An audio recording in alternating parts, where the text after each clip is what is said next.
খালিদ আমরা তিনজনে আমরা মত বিনিময় করেছি।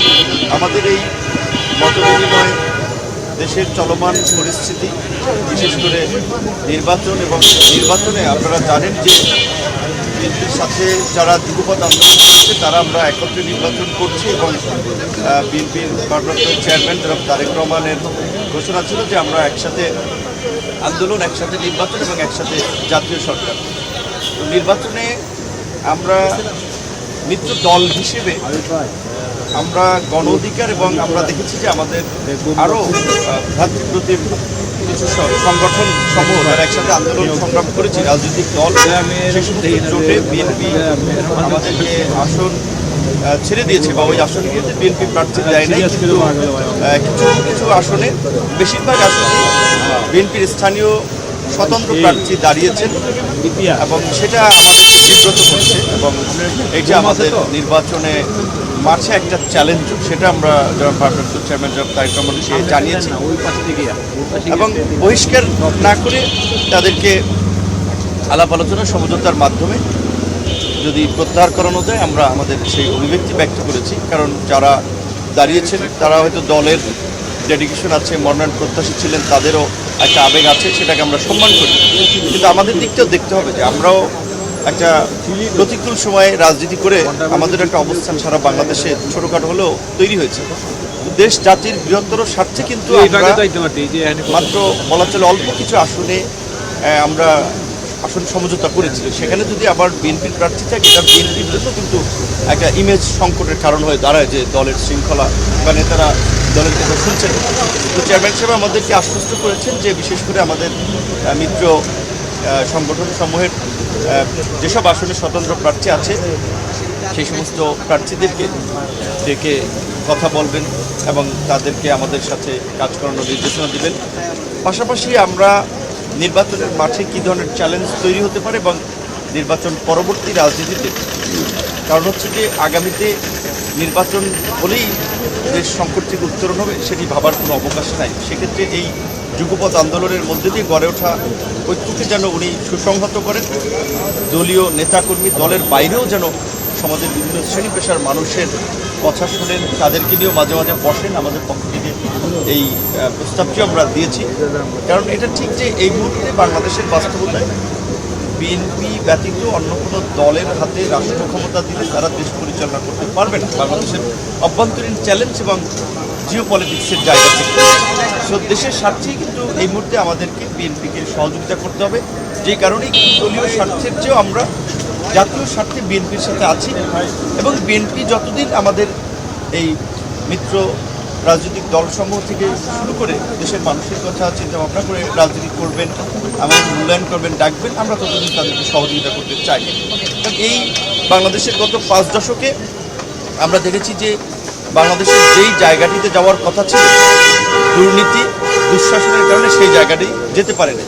তো আমি মনে করি যে জনাব তারেক রহমানের একটা ঐতিহাসিক সুযোগ এসেছে, তার বাবার মতো, তার মায়ের মতো, তার বাবা যেমনিভাবে বাংলাদেশের একটা উত্তাল সময় পাল্টা সেই সময় যেমন বাংলাদেশকে নেতৃত্ব দিয়েছেন, বাংলাদেশকে ঘুরে দাঁড়াতে সহায়তা করেছেন, কাজ করেছেন, স্বাবলম্বী করেছেন, ঠিক একইভাবে তারও কিন্তু একটা ঐতিহাসিক সময় এবং সুযোগ তার জন্য এসেছে যে আগামীর বাংলাদেশের নেতৃত্ব দিয়ে গোটা জাতিকে ঐক্যবদ্ধ রাখা এবং বাংলাদেশের একটা স্বাধীন স্বতন্ত্র একটা পররাষ্ট্র নীতি গ্রহণ করা, বাংলাদেশের গণতন্ত্রের একটা প্রাতিষ্ঠানিক ভিত্তিকে শক্তিশালী করা। তিনি ইংল্যান্ডের মধ্যে একটা দেশে থেকেছেন, গণতন্ত্র উন্নয়ন দেখেছেন, সেই বিষয়গুলো আমরা আলাপ আলোচনা করেছি। আপনার কি আশ্বস্ত কিনা আজকে?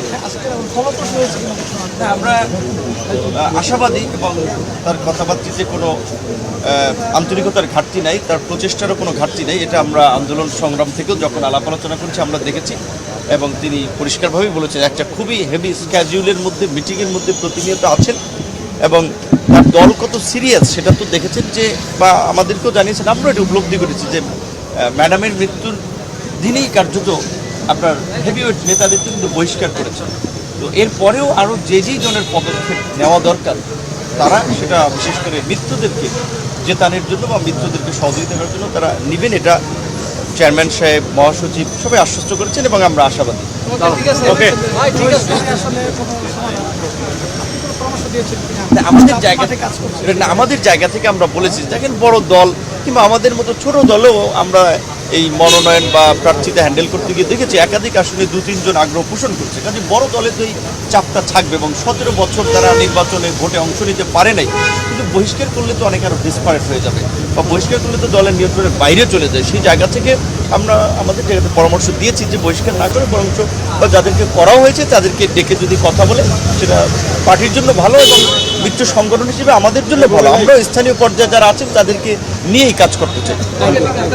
জনাব তারেক রহমানের সাথে আমাদের যে সম্পর্ক, সেই সম্পর্ক আন্দোলন সংগ্রামের সম্পর্ক।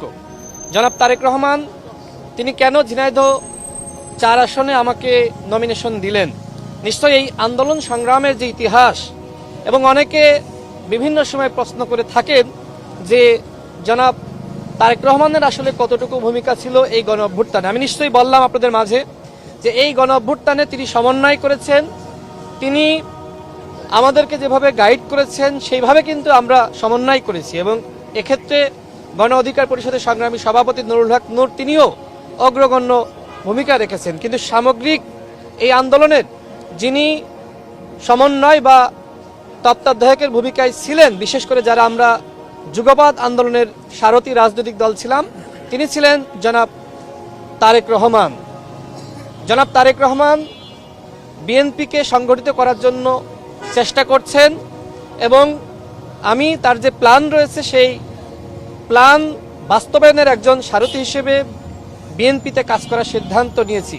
আজকে যে আলোচনা হয়েছে সেটি স্বাভাবিকভাবে, যেহেতু আমি ঝিনাইদহ 4 আসনে নির্বাচন করছি, সেখানে কি কি সংকট রয়েছে এবং সেই বিষয়গুলো নিয়ে কি করা যায় আমি তার কাছে বিস্তারিত তুলে ধরেছি, এবং তিনি ঝিনাইদহ 4 আসনে নির্বাচনী জনসভায় আসবেন, যেটি আগেও বিএনপির স্থায়ী কমিটির সদস্য জনাব সালাউদ্দিন আহমেদ আমাকে জানিয়েছিলেন, এবং আজকেও আমি সেই বিষয়টি তাকে জানিয়েছি। ইনশাল্লাহ ঝিনাইদহ 4 আসনের মানুষের উদ্দেশ্যে বলতে চাই, জনাব তারেক রহমান আপনাদের মাঝে আসছে, এবং তিনি যে সিদ্ধান্ত নিয়েছেন আমাকে আমার পাশে থাকা এবং ঝিনাইদহ 4 আসন থেকে আমি যাতে নির্বাচন করি, আমি আশাবাদী সেখানে বিএনপির আরও কয়েকজন প্রার্থী ছিলেন, তারা জনাব তারেক রহমানের সিদ্ধান্ত মেনে আমাকে সহযোগিতা করবেন এবং ধানের শীষ প্রতীকে ভোট দিয়ে বিএনপিকে ক্ষমতায় আনবেন।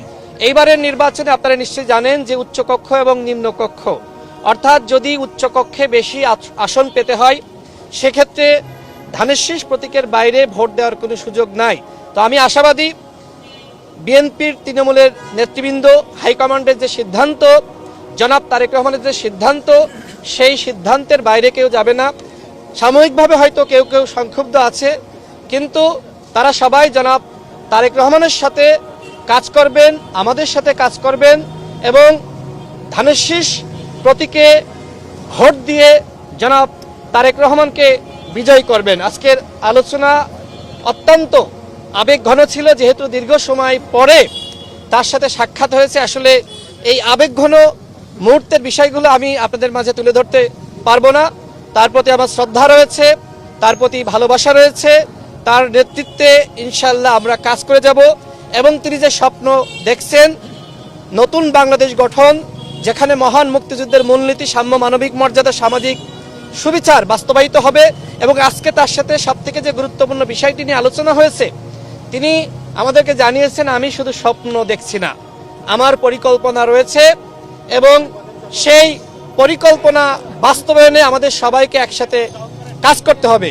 আমি তাকে আশ্বস্ত করেছি যে ইনশাল্লাহ আপনার সাথে ছিলাম, আছি, থাকব।